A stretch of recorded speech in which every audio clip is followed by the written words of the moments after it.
So here is a behind the scenes look at the end credits for the story of Saint Wrong. We have different text chunks. It's definitely not the right word, but here we have the name of the video. Here we have directed by Emmanuel Baldwin. We have the director of photography, Andrew Feller, etc.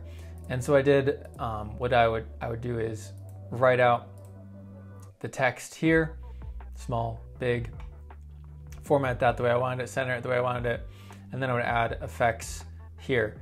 For this first effect I added, it would kind of fade in and shuffle the letters as they're coming in.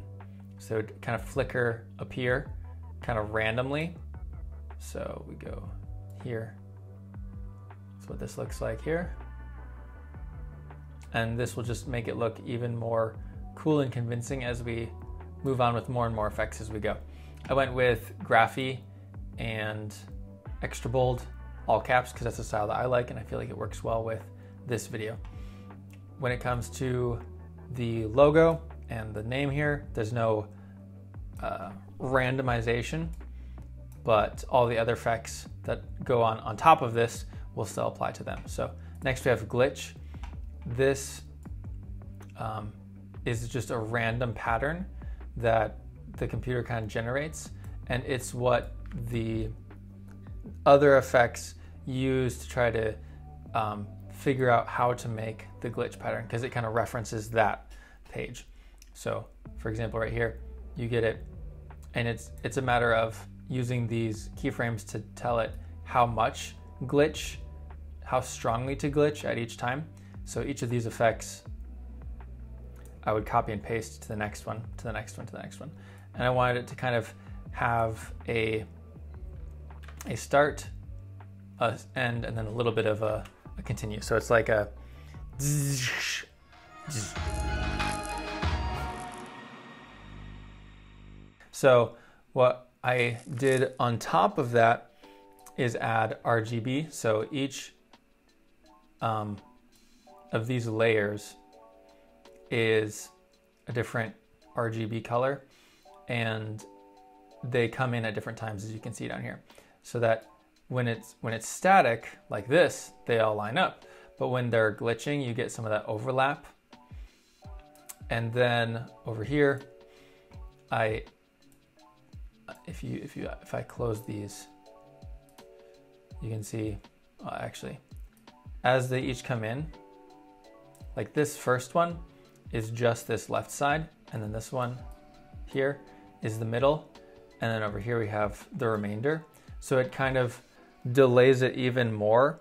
So you have, it starts on the left and it goes to the right, because I wanted the glitch to kind of transfer through and not just glitch at the same time. I wanted it to kind of look like it was waving through the whole thing. So then we have, here we have the most obvious initial thing is at the bottom here, we have the video right here. So I can mute that or not. But that's just underneath everything.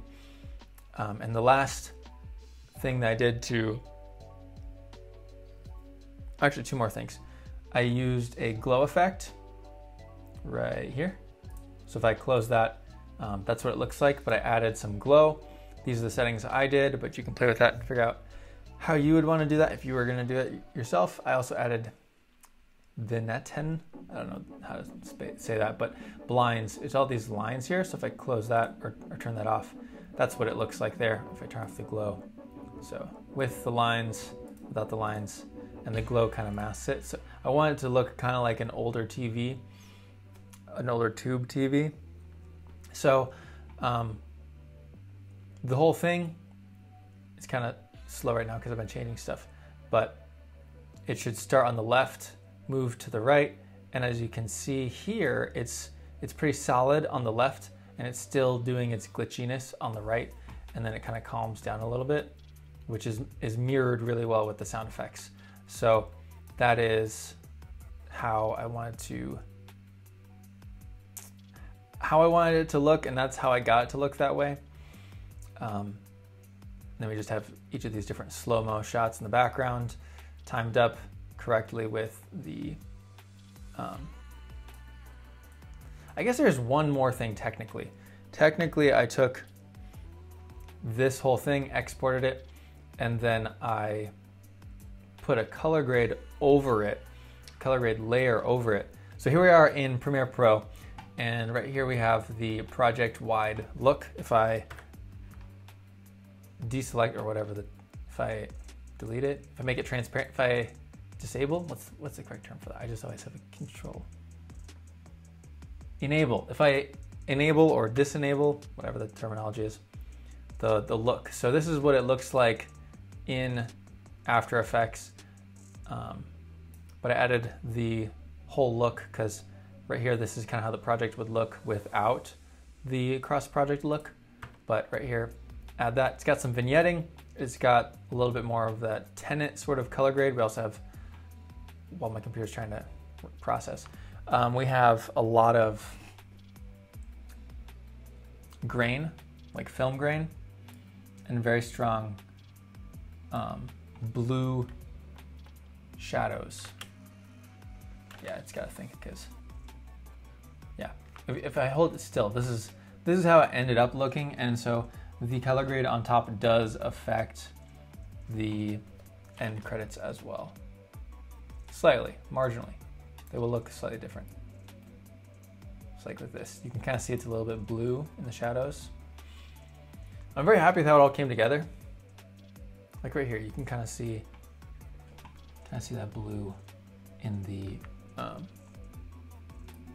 glow section. Like right here, you can tell that that's a little bit bluish.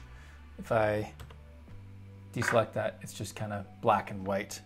So that's with the color grade, that's without. And then there's, you know, obviously the text with the color grade, without the color grade.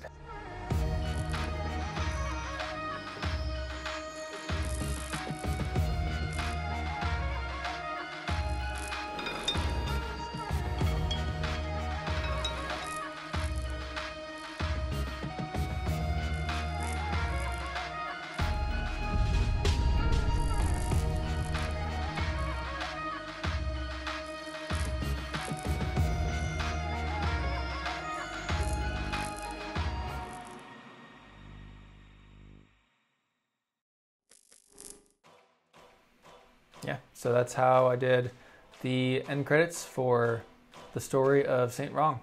This is my time. I'm on the rise. Can't hold me down, I'm too fly. This is my time. Ready to shine, brighter than all of the lights. 'Cause when it's game time, seconds away and the game's on the line. There ain't no doubt in my mind. Beating the buzzer like, this is my time. This is my moment.